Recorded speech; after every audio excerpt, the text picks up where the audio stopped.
looking forward to today. It's a really fascinating topic to venture into.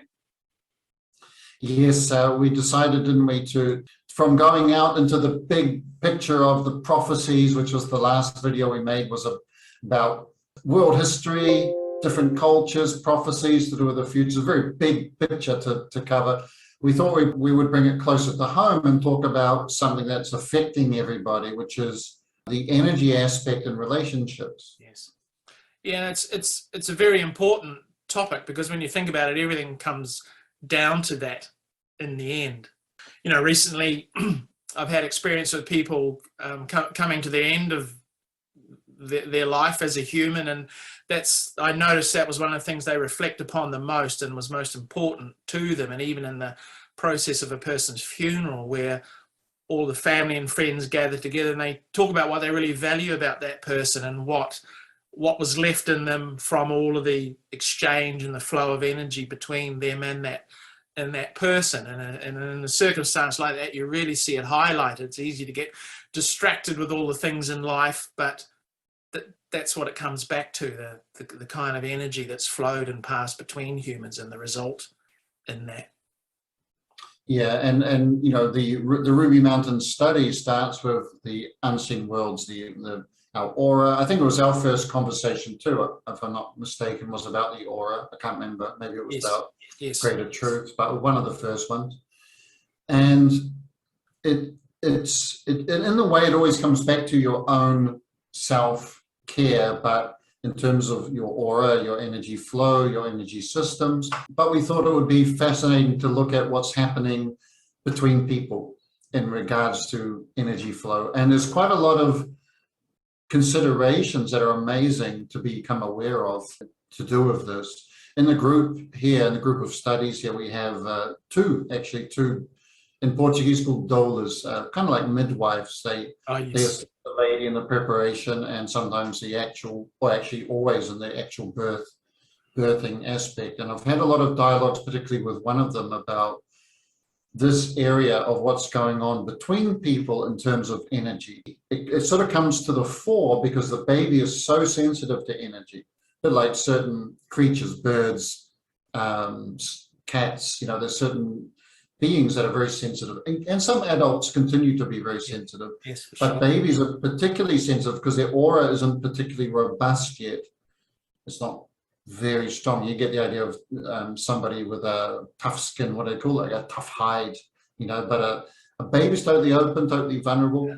So it needs even more extra care about what type of radiations come towards it or through it. So it gets a bit sharper, the conversation about the type of cares that really should be there to not, you know, come off the street, for example, and you've had an interaction with somebody that was quite unpleasant, or you've been in an atmosphere of some place quite unpleasant. Now your aura has been compromised. You got some contamination in it. But like walking through a fish market, you end up smelling of fish. It's not necessarily that the person is bad, but they may have picked up an influence. And you wouldn't dream of coming through that fish market, stinking of fish, picked up a few fish, and then going up and picking up the baby. You would immediately straight to the shower, clean, get as clean as you can before you do that. But electrically, that's what can happen. A person can go and pick up the child or baby, and this astral influence is now permeating the child. The child will pull back or cry. And of course, we think it's something else, but many, many times it's this aspect that's going on.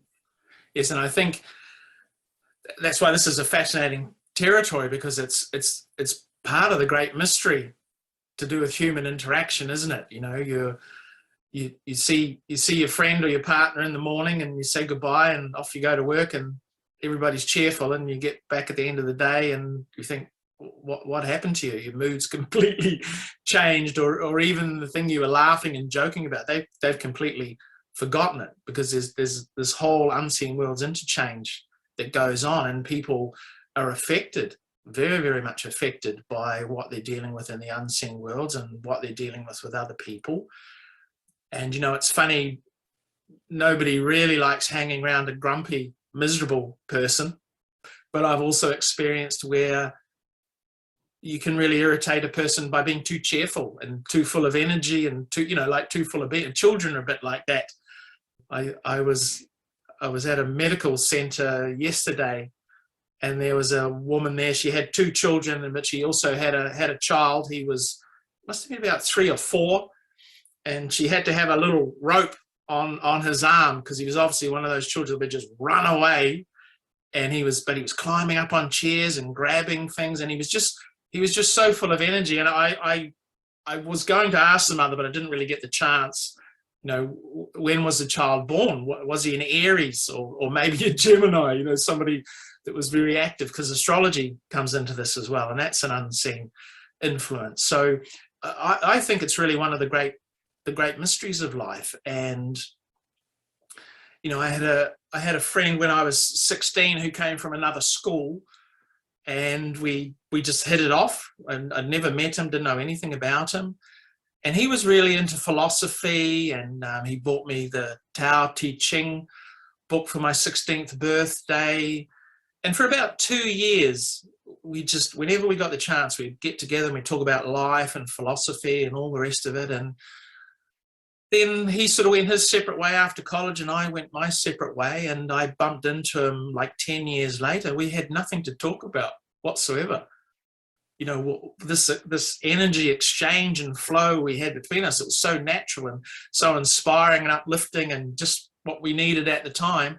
Things had changed. So it's not only energy flow and changes within minutes and hours and days, but even over the course of a decade, someone that it was so energizing to be with, it's almost like a different person altogether. So these are some of the great mysteries, aren't they?